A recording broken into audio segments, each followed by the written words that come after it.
J'ai passé une nuit pourrie. Je me suis fait réveiller par ce qui doit être le pire des cauchemars pour moi à 3 h du matin. Réveille le voisin qui nous embaume avec sa bœuf.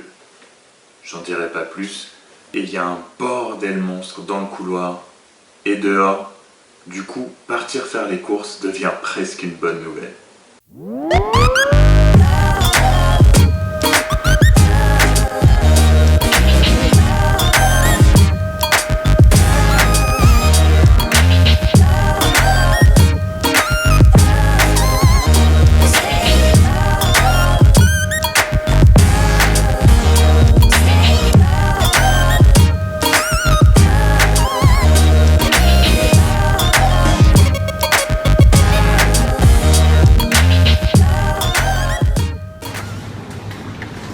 Nope. Nope. Ouh là là, non. Non. Bien. Pas bien. You win. Perfect.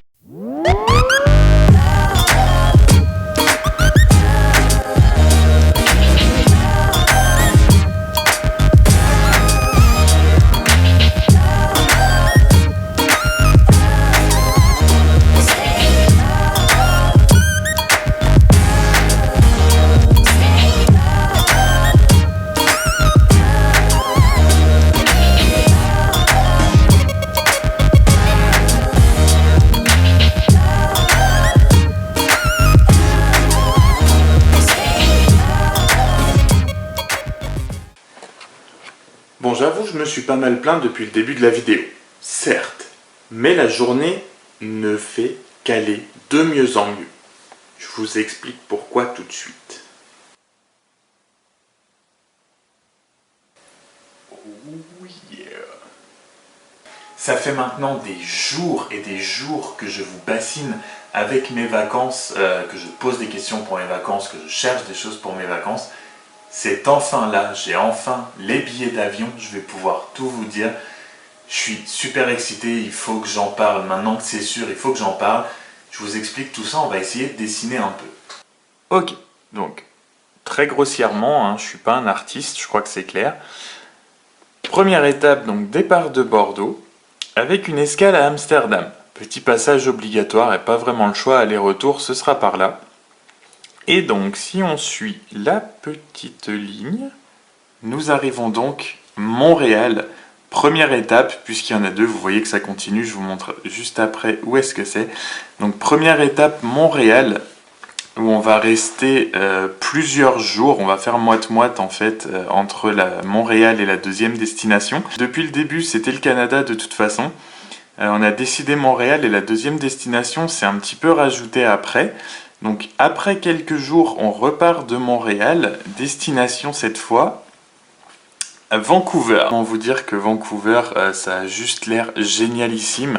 Ce qui était prévu à la base, c'était Calgary, qui est un petit peu plus dans les terres par ici, pour aller visiter l'Emerald Lake, qui est un lac qui a l'air juste absolument génial, mais la ville apparemment de Calgary en elle-même vaut pas vraiment le coup. Donc ça s'est décalé sur Vancouver, qui elle est plus une ville à l'américaine, qui a vraiment l'air géniale, avec énormément de choses à faire aussi. Bordeaux, Amsterdam, Amsterdam, Montréal, Montréal, Vancouver, Vancouver, Amsterdam, ça risque d'être plutôt long. Il y a 10 heures de vol, et Amsterdam, Bordeaux. Voilà concrètement ce qui se présente. Promis, je referai plus de dessins. Promis.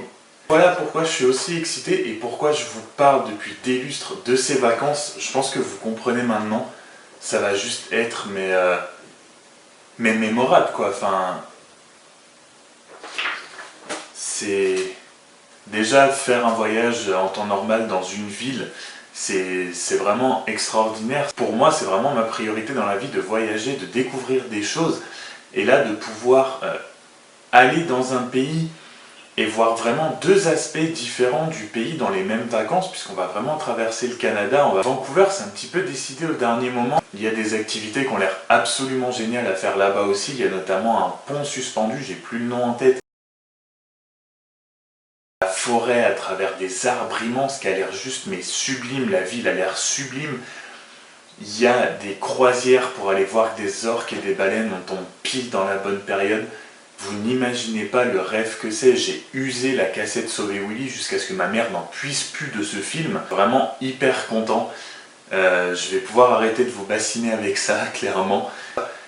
Il reste encore plein de choses à faire. Il faut le Airbnb, il faut le vol intérieur qu'on prendra sur place parce que c'est ce qu'on m'a conseillé dans les agences si vous regardez le vlog d'hier. Il faut la location de la voiture. Il manque encore plein de choses, mais la grosse base est là. Maintenant, je n'en peux plus que d'une chose, c'est de partir, quoi. D'ailleurs, il y a quelque chose que je voulais dire à propos de voyage, justement.